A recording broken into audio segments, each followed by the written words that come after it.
नमस्कार साथियों।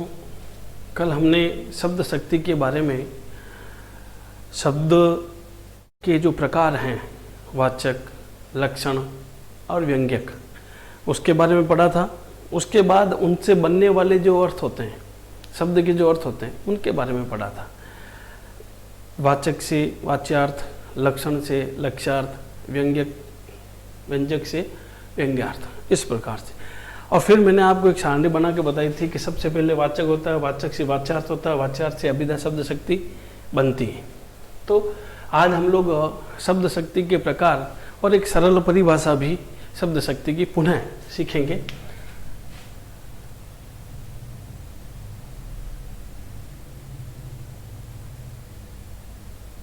चलिए, शब्द शक्ति की जो परिभाषा है, सरल परिभाषा, शब्द का अर्थ प्रकट करने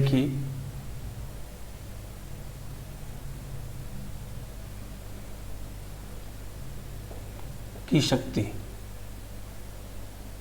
शब्द का अर्थ प्रकट करने की शक्ति को शब्द शक्ति कहते हैं। सरल परिभाषा, वो भी परिभाषा पूरी है।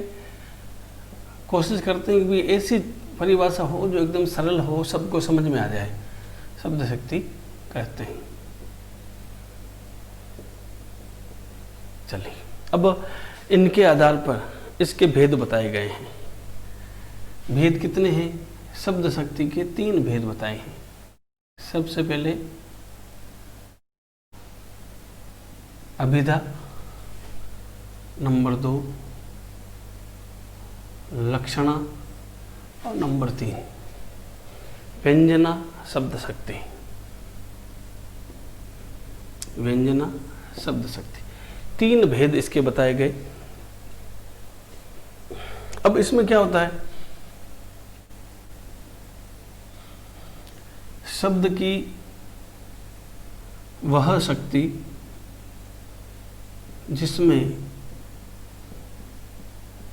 जिसमें वाच्यार्थ प्रकट हो, वाच्यार्थ प्रकट हो, यानी अभिधा शब्द शक्ति में कौन सी चीज काम आती है? वाच्यार्थ काम आती है।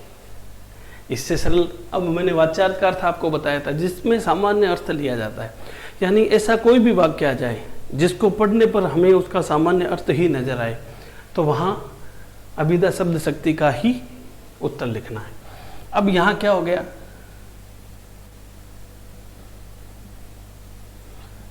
शब्द की वह शक्ति जिसमें, यहां कौन आया था? अभिधा में वाच्यार्थ आया था। तो लक्षणा में कौन आ जाएगा? लक्ष्यार्थ प्रकट होता है।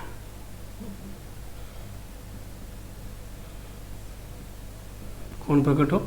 लक्ष्यार्थ प्रकट हो। इन्हीं के आधार पर इसके भेद बनते हैं। ये जो मैंने आपको पहले ही बता दिया था, यही चीजें घूम के आने वाली है। इन्हीं को अगर सही ढंग से समझ लिया तो इनके भेद हो गए। इन्हीं को सही ढंग से पढ़ लिया तो वाक्य का अर्थ और उसमें होने वाली शब्द शक्ति को आप आसानी से निकाल सकते हैं। तो सारा खेल इन्हीं पर है। अब शब्द की वह शक्ति ऐसा कैसा यहां लिख सकते हैं। शब्द की वह शक्ति जिसमें कौन प्रकट होगा? वाच्यार्थ हो गया, लक्ष्यार्थ हो गया, तो व्यंग्यार्थ प्रकट हो। तो व्यंजना शब्द शक्ति में कौन प्रकट होता है? व्यंग्यार्थ प्रकट होता है। तो इसी आधार पर हम लोग शब्द शक्ति को आसानी से पढ़ सकते हैं, समझ सकते हैं। आज हम लोग पहली शब्द शक्ति, अभिधा शब्द शक्ति के बारे में पढ़ेंगे। नंबर 1,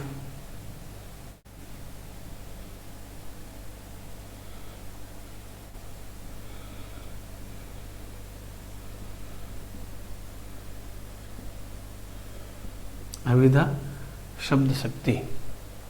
परिभाषा क्या कहती है?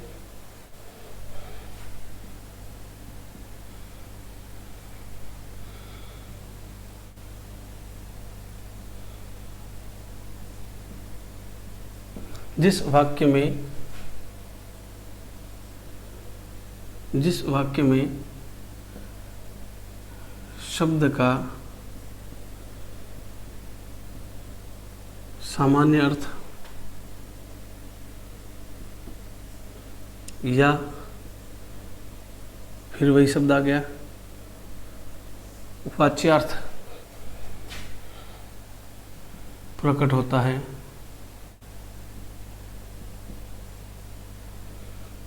उसे अभिधा शब्द शक्ति कहते हैं।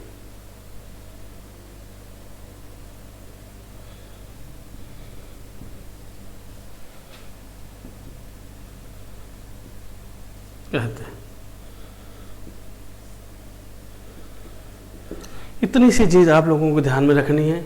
इतनी सी चीज ध्यान में रखने पर आप लोग आसानी से इन शब्द शक्ति को समझ सकते हैं।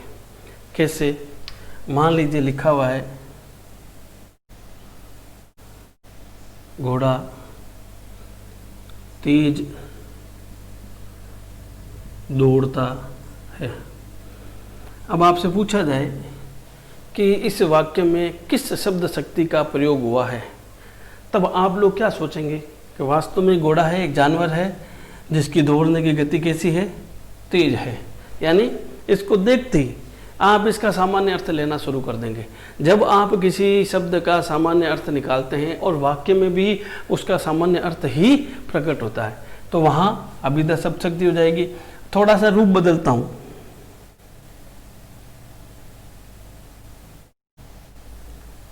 मोहन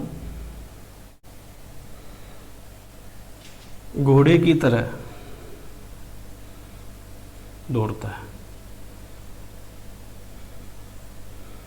इसका मतलब क्या हो गया? क्या मोहन घोड़ा बन गया? क्या मोहन के 4 पैर हो गए? ऐसा तो नहीं हुआ। घोड़ा कैसे दौड़ता है? तेज दौड़ता है। तो यहाँ मोहन घोड़े की तरह दौड़ता मतलब क्या दौड़ता है? तेज दौड़ता है।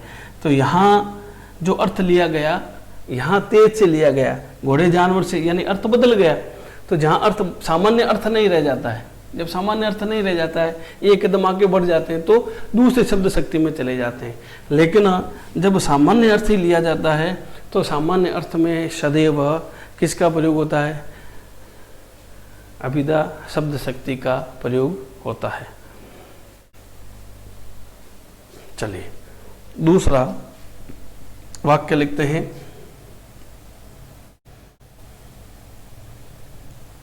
डॉक्टर मरीज का इलाज करते हैं। आपसे पूछा जाएगा डॉक्टर मरीज का इलाज करते हैं, तो इसमें किस प्रकार की शब्द शक्ति का प्रयोग हुआ है?